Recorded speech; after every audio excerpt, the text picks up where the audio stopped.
안녕하세요. 금융나침반입니다. 오늘은 직장인 신용대출에 대해서 알려드릴까 합니다. 그런데 알려드릴 금융사는 시중은행인 1금융권이 아니라 2금융권, 보통 캐피탈이나 저축은행을 많이 얘기하죠. 자, 왜 1금융권이 아닌 2금융권을 알려드리느냐? 제가 2금융권 소속 대출 상담사이기 때문입니다.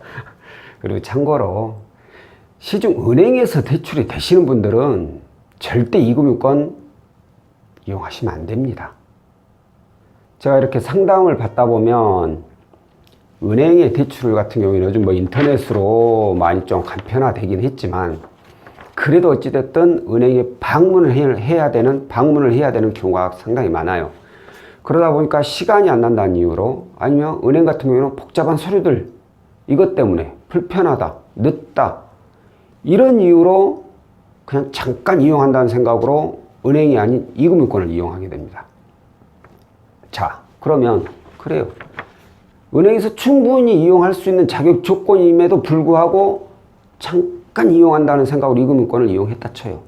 근데 그 잠깐이 잠깐으로 끝났다, 그러면 상관은 없어요. 그냥 이제 조금 더 내고 내가 좀 편하게 쓰지 뭐, 그런 생각을 하실 수 있지만, 이게 잠깐이 아니라 계획이 틀어져 가지고 장기로 가버린다 때는 문제가 상당히 커집니다. 왜? 이자를 더 많이 납부하니까? 그건 당연한 거고, 두 번째가 뭐냐면 또다시 자금이 필요해서 은행을 이용하고 싶어도 바로 2금융권 대출 때문에 은행 이용이 안 되는 경우가 종종 발생됩니다. 그러면 어떻게? 다시 또 2금융권 써야 돼.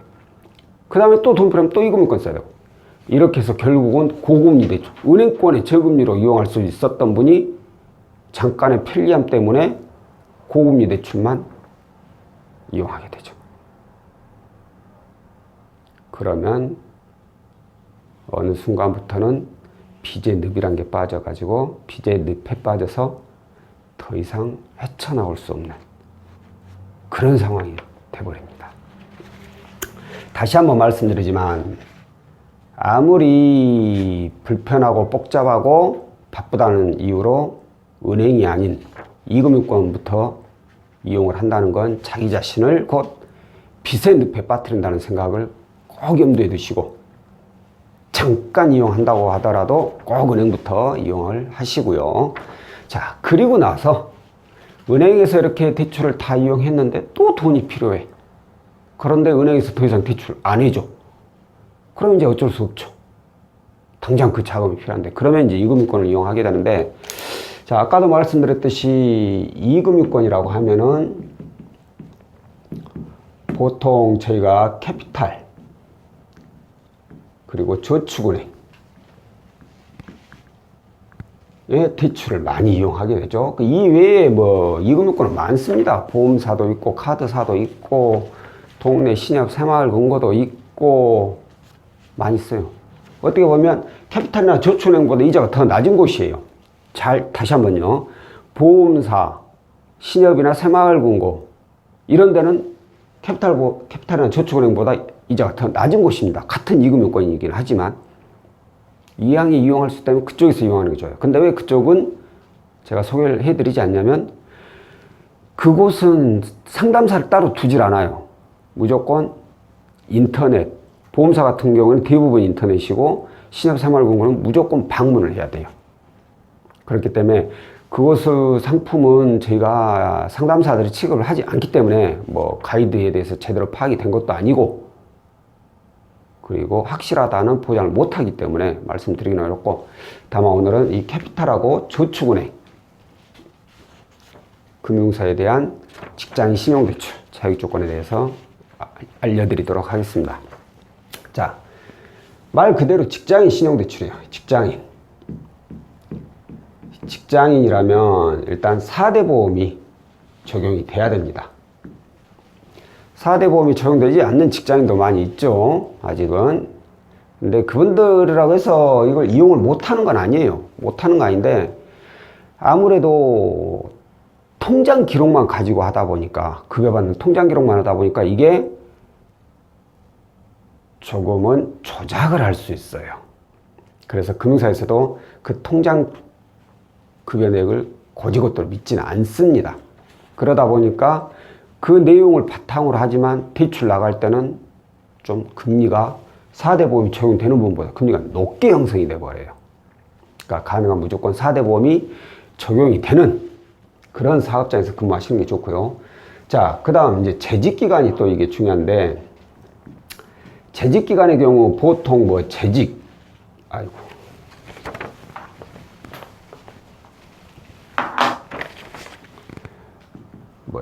3개월 이상이라고 이렇게 못을 박습니다. 그런데 실질적으로 정확하게 따진다면 재직기간이 3개월이 아니라 건강보험료 납부를 3회 이상 납부를 하신 분에 한해서입니다. 왜? 건강보험료 납부 금액이라는 게 바로 급여예요. 이달에 급여를 얼마나 받았느냐에 따라서 그 소득에 따라서 납부 금액이 주어지게 됩니다. 이건 신고하는 금액이에요. 그러다 보니까 거짓말을 할 수가 없어요. 그래서 금융사에서는 확실한 건강보험 납부 3회 이상 납부된 금액을 가지고 연봉을 책정하게 됩니다. 그렇게 해서 대출 가능 금액을 환산을 하게 되죠. 자, 다음으로 이제 또 보면은 신용 등급이 있죠. 자, 신용 등급은 나이스하고 올크레딧, 나이스하고 K10이라고 하죠. 올크레딧 7등급 이내라고는 합니다. 7등급 이내라고는 얘기를 하는데, 실질적으로 7등급이신 분들의 경우에는 대출을 받기도 좀 힘들고 가능하다고 하더라도 소액이면서 금리는 매우 높은, 거의 뭐 10% 후반에서 20% 초반까지 올라가 버리는 그렇게 고금리, 거기다 소액 기준밖에 안 돼요. 일반적으로 조금은 안전하게 그나마 그 10% 중후반 정도 한다면 나이스 6등급하고 K12도 6등급 이내에 들어와야 그나마 중금리를 이용할 수가 있어요. 자, 그러면 그래, 중금리까지는 좋아. 대출 금액이 도대체 그럼 얼마나 나와? 난 대출 금액이 중요해. 이것만 잘 나오면 돼. 라고 하시는 분들 있어요. 대출 금액? 이건 무조건 연봉 대비 소득입니다. 죄송합니다. 연봉 대비, 그러니까 소득 대비 부채 비율이에요.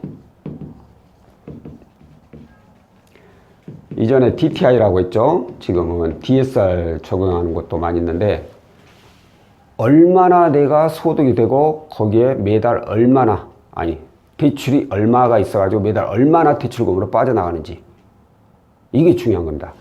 하지만 이제 인덱스 값이라고 했는데, 인덱스 값이 있는데 이게 이제 각 금융사별로 좀 다릅니다. 어떻게 다르냐? 은행, 그 다음 뭐 보험사하고, 그리고 아까 말씀드린 신협이나 새마을금고 이런데, 그리고 카드론, 그리고 캐피탈, 그리고 저축은행, 현금 서비스, 현금 서비스하고 대부. 자, 이렇게 쓴 이 순서대로입니다. 가장 인덱스 값이 낮게 적용이 되고 다음 이런 식으로. 어떻게 보면 금리가 낮은 순서부터 적용이 된다고 보시면 돼요.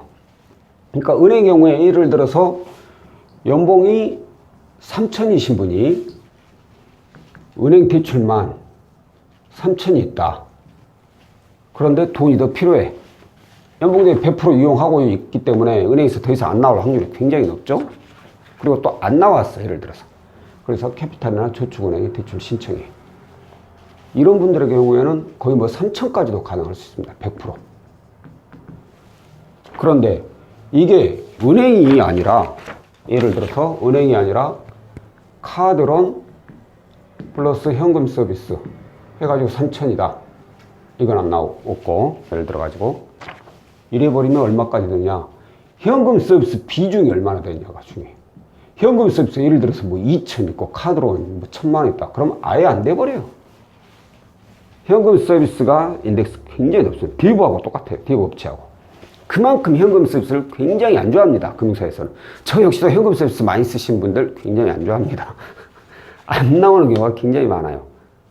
고객님들 입장에서 현금 서비스 자주 쓰는 입장에서는 조금 억울할 수도 있어요. 아니, 내가 뭐, 여기저기 흩어져 아니고, 단순히 쉽고 편하니까 현금 서비스 카드로만 좀 이용을 했어. 근데 이것 좀 많이 있다고 대출 안 해주냐.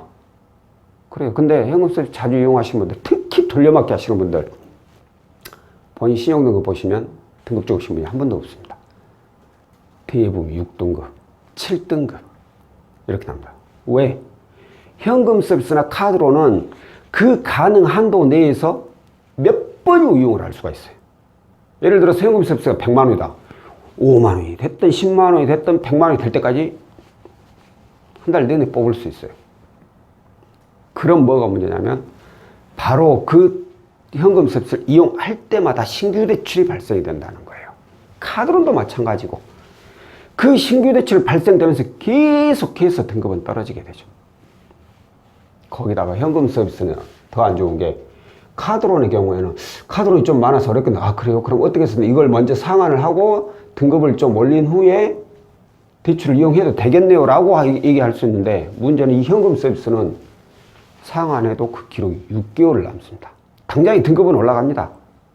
근데 그 부정적인 현금 서비스 과다 이용이라는 이 부정적인 내용이 6개월이나 남다 보니까 등급은 조금 올라갔더라도 금융사 입장에서는 그 부정적인 요인 때문에 3천이 나올 거 2천만 원만 주고 2천이 나올 거 1,000만 원만 주고 금액이 줄어들어 버려요.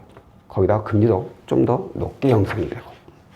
그러니까 만약에 현재 대출을 이용하고 있는 분들, 현금 서비스 카드가 다 대출입니다. 분이라면 현금 서비스를 이용하고 있다. 다른 대출 별로 없고 뭐 나 은행 좀 있고 현금 서비스만 아니면 카드로만 좀 이용하고 있다. 그러면 어떻게 해서든 현금 서비스는 무조건 상환을 하세요. 절대 이용하지 마세요. 이것은 지금 당장에 내 신용을 올리는 것도 있지만 차후에 혹시라도 뭐를 대출을 받기 위해서요. 혹시나 뭐를 자금이 필요할 때 대출을 이용해야 되는데 이 현금 수혜 때문에 얘만 없었으면 예를 들어서 얘만 없었으면 은행, 하다못해 보험사나 여기까지 이용할 수가 있어. 근데 얘 때문에 이쪽으로 와버려요. 여기구나. 이쪽으로 와버려요. 캐피탈이나 저축은행. 금리도 높게 형성이 되고. 본인만 손해죠. 제가 지금 캐피탈이나 저축은행 상품 얘기하면서 높다라고 몇 번을 말씀을 드렸어요. 같은 이금융권이지만 보험사, 신생활금융, 카드론, 캐피탈, 저축은행, 현금 서비스 이거 다 이금융권이지만 이 중에서 대출 높기로 캐피탈하고 저축은행, 카드론도 좀 비슷합니다. 뭐 현금 서비스는 두말할 것도 없고요. 이 카드사들하고 이 저축은행, 캐피탈이 이자가 높은 편이에요. 보통 10% 중반, 후반 여기서만. 등급이 아주 좋으면 10% 초반 나가요. 근데 아주 좋은 분들은 여기 가야죠. 은행 이용해야죠. 절대 이런 데 먼저 이용하시면 안 됩니다. 자, 오늘 일단 자격 조건에 대해서 제가 간단하게 설명을 드리긴 했어요. 왜 여기까지만 드리냐? 또 다른 내용들도 있겠지만 그 외의 내용들은 상황에 따라서 다 바뀌어요. 그러니까 정답이 아니라는 거죠. 여기 있는 내용들만 기본적으로 갖춰져 있다면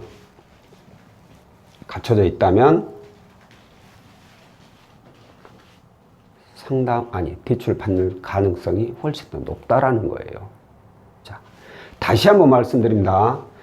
대출은 아무리 복잡하고 불편하고 어렵고 귀찮고 시간이 없다? 그래도 은행부터 이용하세요. 이건 철칙입니다, 진짜. 그러지 않아서 잠깐, 아까도 말씀드린 잠깐 이런 데다가 그냥 귀찮으니까 바쁘니까 했다가 고금리에 빠지신 분들 정말 많이 봤습니다. 정말 그래요. 정말 많이 봤어요. 꼭 지키세요. 1순위는 무조건 은행입니다. 더 이상 나머지는 없다고 그냥 생각을 하세요. 그냥 너희들은 없는 대출이야. 얘 다 받고 더 이상 안 되면 때 문의를 하시길 바랍니다. 자, 오늘은 이금융권 직장인 신용대출 자격 조건에 대해서 알려드렸고요. 다음번에는 또 다른 상품으로 찾아뵙도록 하겠습니다. 고맙습니다.